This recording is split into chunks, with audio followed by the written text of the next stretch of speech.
లింగనవాయి గ్రామ పరిధిలోని మాల వీధిలో గత వారం రోజుల నుంచి నీళ్లు రావట్లేదు. గతంలోనే అనేక సార్లు కూడా స్థానికంగా ఉన్నటువంటి పంచాయత్ సెక్రటరీ గారికి చెప్పడం జరిగింది. అంతకుముందు ఉన్నటువంటి గ్రామ సర్పంచ్ గారికి చెప్పడం జరిగింది.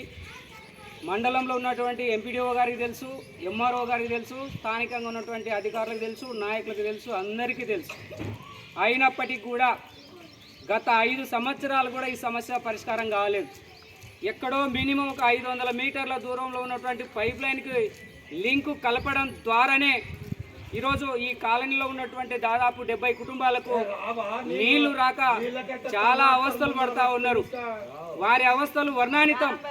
ఇది అనేక సందర్భాలలో అధికారులకు చెప్పినప్పటికీ కూడా ఎందుకు పరిష్కారం చేయట్లేదో స్థానికంగా ఉన్నటువంటి అధికారులు కూడా ఈ కాలనీ వాసులకు అందరికీ సమస్య, దానికి ఉన్నటువంటి పరిష్కార భాగాలు ఎందుకు చేయలేదో చెప్పాల్సినటువంటి అవసరం స్థానికంగా ఉన్నటువంటి గ్రామ పంచాయత్ సెక్రటరీ గారికి ఉన్నది. గత 20 రోజుల క్రితం ఒక వ్యవసాయ మీటింగ్లో స్థానికంగా ఉన్నటువంటి పంచాయత్ సెక్రటరీ గారి దృష్టికి ఈ విషయం తీసుకెళ్లడం జరిగింది. ఆ రోజు సెక్రటరీ గారు చెప్పిండు, అక్కడ మెయిన్ రోడ్డు మీద పైపు లైన్ బొర్రబడ్డది, అది అయిపోతేనే ఈ కాలనీకి మొత్తం నీళ్ళు వస్తాయని చెప్పేసి ఆ రోజు గౌరవ సెక్రటరీ గారు హామీ ఇవ్వడం జరిగింది. ఆ రోజు నుంచి ఈ రోజు వరకు కూడా మళ్ళీ నెల రోజులైనప్పటికీ కూడా సమస్య మరింత పునరావృతం అవుతూనే ఉంది. ఇక్కడ ఉన్నటువంటి అమ్మలు స్థానికంగా ఉన్నటువంటి సెక్రటరీ గారికి అనేక విషయాలు అనేక రూపాలుగా అనేక సందర్భాలలో చెప్పినప్పటికీ కూడా వాళ్ళ సమస్య మటుకు ఆమె చేయడానికి కూడా పూనుకొనలేదు.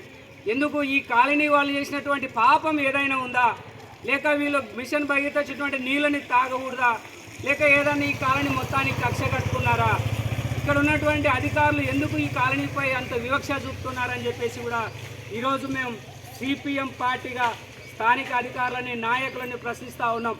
ఇది మండలంలోనే మేజర్ గ్రామ పంచాయతీ, దాదాపు 6-7 వేల జనాభా ఉన్నటువంటి స్థానికంగా ఉన్నటువంటి గ్రామంలో ఇది ఒక మాల వీధికి సంబంధించినటువంటి వీధిలో దాదాపు 200 కుటుంబాలు ఈ చుట్టుముట్టు పరిసర ప్రాంతాల్లో ఉన్నాయి. కానీ 70 కుటుంబాలకు మాత్రమే నీరు పూర్తి స్థాయిలో అందడం లేదు. వాళ్ళు పొద్దుగాల లేస్తే రైతు యొక్క ఏ విధంగా కష్టం ఉంటుందో వీళ్ళ కష్టాలు కూడా బిందెలు పట్టుకొని బిక్కు అనుకుంటూ గల్లీలో తిరగాల్సినటువంటి సందర్భం ఉంది. పక్కింటికి వాళ్ళకి పోతే వాళ్ళు మాకి కావాలని చెప్తా ఉన్నారు, ఇంకోసాటికి పోతే నీళ్లు దొరకడం లేదు. మరి వీళ్ళు నీళ్ళు కాకుండా ఇంకేదైనా తాగుతారా?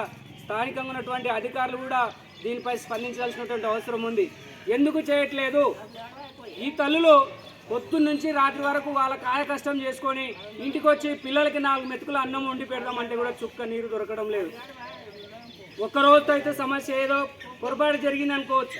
గత నెలలుగా సంవత్సరాలుగా జరుగుతున్నటువంటి ఈ సమస్యని ఎందుకు పరిష్కారం చేయట్లేదు? అంటే ఈ కాలనీ వాసులు మనుషులు కాదా? వీళ్ళతో ఎవరికి అవసరం లేదా? వీళ్ళు ఏమైనా ఆది మానవులా, లేక అడవులో ఉన్నటువంటి ట్రైబల్సా? వాళ్ళ ఓట్లు అయితే పనికొస్తాయి, కానీ వాళ్ళ కష్టాలు మాత్రం ఎందుకు మీరు గుర్తించడం లేదని చెప్పేసి మేము ఖచ్చితంగా ప్రశ్నిస్తూ ఉన్నాం.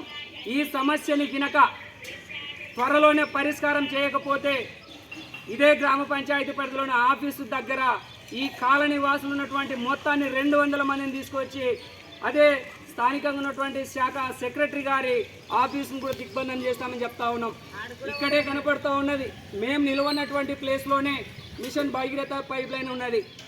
ఈ పైప్ లైన్ కలిపితే కేవలం 2 మీటర్ల దూరం, మహా కలుపుకుంటే 5 మీటర్ల దూరం లింకు కలిపినాం అనుకో, ఇక్కడ ఉన్నటువంటి 70 కుటుంబాలకు పుష్కలంగా నీరు అందుతుంది. 700 మీటర్ల దూరంగా ఉన్నటువంటి లింకు మేళ 7 మీటర్లు ఉన్నటువంటి లింకు కలిపితే మేళ కూడా ఒకసారి ఆలోచన చేయాలి అధికారులు. దీనిపై పై స్థాయి అధికారులు స్పందించాలి, ఎంపీడీఓ గారు స్పందించాలి, స్థానికంగా ఎమ్మెల్యే గారు కూడా స్పందించాలి. ఇలాంటి సమస్యలను గుర్తించినప్పుడే ఇక్కడ ఉన్నటువంటి వారికి కూడా సమస్యలు పరిష్కారం అవుతాయని చెప్పేసి కూడా ఈరోజు మేము డిమాండ్ చేస్తూ ఉన్నాం. త్వరలో ఈ నీటి సమస్యను కనుక పరిష్కారం చేయకపోతే దశల వారీగా మొదటగా గ్రామ పంచాయతీ ఆఫీసును ముట్టడిస్తాం, అనంతరం ఎంపీడీఓ ఆఫీస్ ముందు కూడా ధర్నా చేయడానికి కూడా ఈ కాలనీ వాసులు వెనుకాడబోరని చెప్పేసి కూడా ఈరోజు మేము సిపిఎం పార్టీగా అధికారులకి ఖచ్చితంగా మీరు చేయకపోతే మేము చెప్పేటువంటి ఈ కార్యక్రమాలు మొత్తం చేసి వాళ్ళ సమస్య పరిష్కారం అయ్యేందుకు కూడా మేము కొట్లాడతామని చెప్పేసి చెప్తా ఉన్నాం. ఇప్పుడు ఈ తల్లులు ఒక్కొక్కరు మాట్లాడతారు, వాళ్ళ సమస్య ఏ విధంగా ఉంది, నీటి కోసం ఎంత కష్టపడతా ఉన్నారు, వాళ్ళు కూలి కోసం ఏ విధంగా కష్టపడుతూ ఉన్నారు. ఆ కూలి కోసం 1 గంట కష్టపడితే నీటి కోసం 3 గంటలు కష్టపడాల్సి వస్తుంది. అలాంటి తల్లుల యొక్క వేదనను కూడా ఈరోజు మీరు వినవలసిందిగా మేము విజ్ఞప్తి చేస్తాను. అమ్మ మీరు ఎవరనుకున్నారు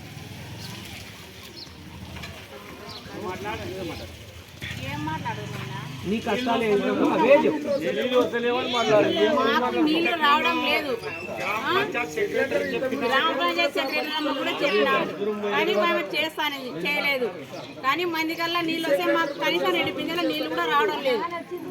మళ్ళీ అట్లా ఎన్ని రోజులు కష్టపడాలా? మీకు చెప్పినాం కదా, చేస్తాన్నాం. వేరే ఇంట్లో పోతున్నాం ఇల్లు వాళ్ళని మా ఇంటి కాడ పట్టుకుంటే సతికైతుంది, మా ఇంటి కాడ పట్టుకుంటే సతికైతుంది అవకాశం ఉన్నాను. మరి మేము ఎక్కడ పోవాలా? నీకు చెప్పినప్పుడన్నా మేము చేస్తున్నప్పుడు నువ్వు చేయలేదు, మరి మా పరిస్థితి ఎట్లా? ఇప్పుడు నీళ్ళు లేవు, తాగకుంటే ఇప్పుడు తెల్లవాలి, ఇప్పుడు నీళ్ళు వచ్చి లేవు. మేము ఎక్కడ పోయి తెచ్చుకోవాలా? ఈరోజు నీళ్ళే లేవు, ఎక్కడ పోయి తెచ్చుకోవాలా? మేము అందరూ చెప్పినాము, అందరికి ఈదికి వచ్చి చెప్పినప్పుడు ఇన్నప్పుడన్నా దాన్ని చేయాల పని. చేయకుండా మనసు పెట్టుకొని వెళ్ళిపోతే ఇక్కడ ఎవరు తట్టుకోవట్లేరు. మేము యాడికి రమ్మన్నా వస్తాం, గ్రామ పంచాయతీకి వస్తావా, యాడికి చేస్తావా వస్తాం. కానీ మాకు చాలా బాధ ఉంది, నీళ్ళది విపరీతంగా బాధ ఉంది. ఈ ఇష్టం అది, మీరు ఏమన్నా చేసుకోండి, కానీ మాకు నీళ్లు మాత్రం పుష్కలంగా ఉండాలి. నలుగురికి ఎట్లున్నావో అట్లా తీయాలా.